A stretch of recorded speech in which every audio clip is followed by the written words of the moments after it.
I think it goes without saying that every tabletop needs houses. In fact, I made that point almost a year ago when I built a set of tabletop houses.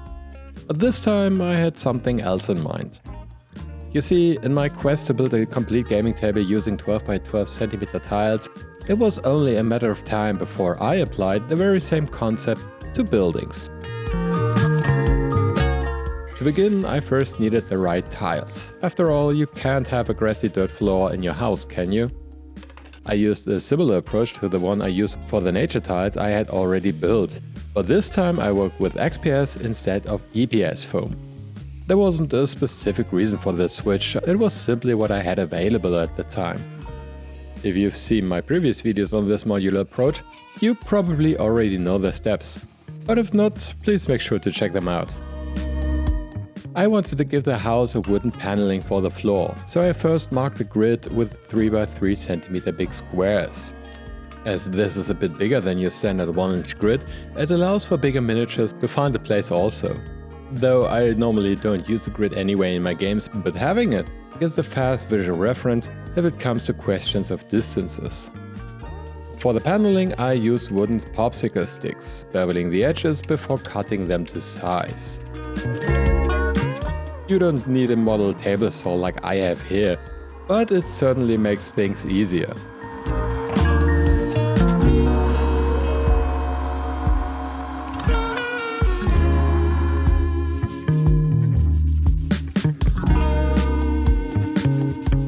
After that, I glued the panels in place using PVA, arranging them in an alternating pattern to create a natural grid on the floor.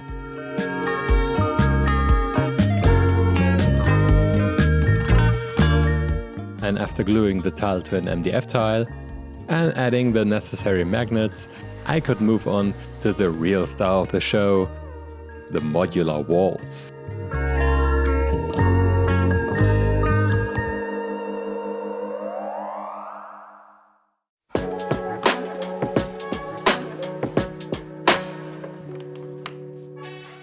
Since I have a table saw, I figured I could take the advantage of the massive amount of MDF tiles I still had on hand. Instead of using foam board, XPS or even cardboard, I took 4 12 by 12 cm MDF tiles and split them right down in the middle. This gave me 8 6 by 12 cm pieces, which are incredibly sturdy and make an ideal base for the walls. However, if you don't use a saw, you can definitely opt for any other materials I mentioned. Next, I added small pieces of galvanized steel, securing them with construction adhesive. This results in a sturdy construction that can be easily inserted between the gaps of 2 tiles. The magnets hold the metal latches and therefore the wall in place. Just make sure the metal pieces are positioned correctly so they can be caught by the magnets. With these 8 wall pieces ready, I cut out holes for the windows and doors. This also requires a model table saw or at least a rotary tool to achieve clean and decent cutouts. However, if you choose a material that's easier to work with, this shouldn't be too much of a problem.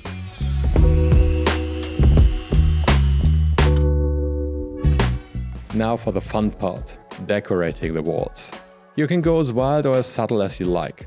I opted for a fairly generic looking exterior by applying a brick texture using my favorite technique with cork. But before that I constructed the window and door frames using various wooden pieces, including square wood sticks, coffee stirrers and of course popsicle sticks. It goes without saying that I'm a huge fan of these materials.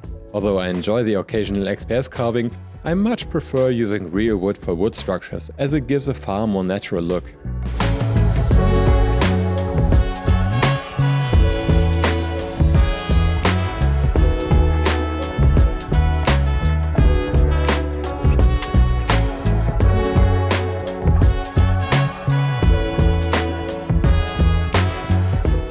As for the cork-based texture on the exterior walls, if you are a regular viewer of my videos, you probably already know most of the steps I took. I use this technique so often that I should probably dedicate an entire video to it. So let me know in the comments if you'd like a deep dive into this material and its uses. But for now, I remind you that I cut individual bricks with a simple hobby knife and use sandpaper to round off the edges of the thicker pieces. After gluing them in place with PVA or construction adhesive for the bricks that needed to stick to metal, I used a wire brush to rough up the texture. Of course, after everything dried. And how could I forget the texture paste made of tile grout, PVA, water and a bit of brown paint.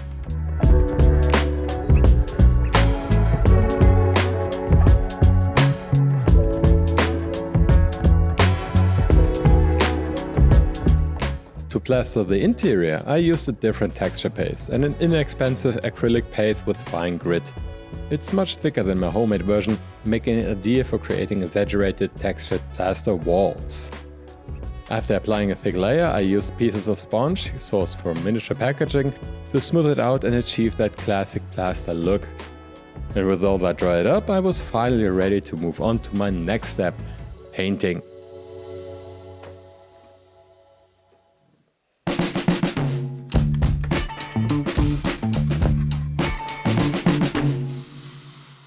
I started by priming each piece with a base coat of brown.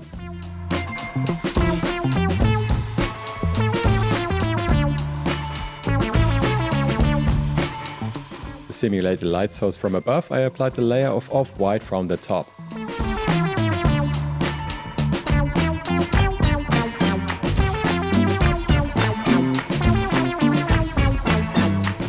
Then I dusted the wood tiles with a transparent brown ink and Forest Sprite speed paint to create a brown-greenish wood effect. After that, I used various bright colors to add highlights through dry brushing. For the walls, I gave the wood a quick coat of brown ink as well, though in hindsight this was a bit redundant, as you'll see later. I then painted each individual brick by hand, alternating between a standard grey and a more greenish grey. This approach is quite similar to what I did for the ruined wall in my modular street video, which makes sense since I wanted to feature both simultaneously on a future gaming table. After that, I gave the whole wall piece a coat of brown wash, starting with the exterior side and then the interior. Once it dried, I began highlighting each individual brick with two lighter tones, mostly using a stippling motion. This technique is a bit more focused than dry brushing, but still retains a somewhat random appearance on the finished piece.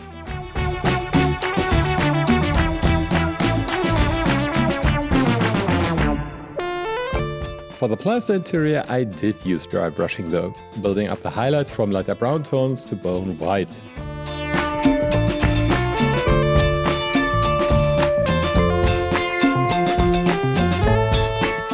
I also made sure to give the window and door frames a coat of Forest Sprite and dark wood speed paints. After a short drying time, I highlighted them in a similar way to the floorboards. Now as a final step, I heavily applied pigment powders to enhance the plaster with off-white and brown tones.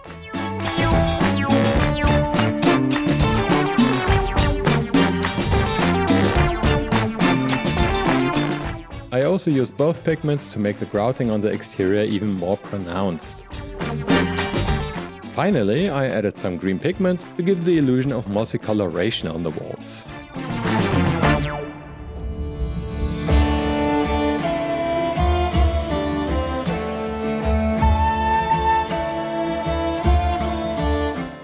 And here is my first set of a modular house for the tabletop. I'm really excited and happy about it, as I can now build any house I need for my future sessions. I just need some furniture, but that's probably a video for another time. Thank you so much for watching. If you enjoyed this video, please leave a like and a comment. Also, if you're new here and want to see more videos like this, make sure to subscribe and hit the bell to get notified when a new video drops. In the meantime, you can check out my previous videos on this project if you haven't already. Thanks again, and until the next one, farewell, fellow adventurers.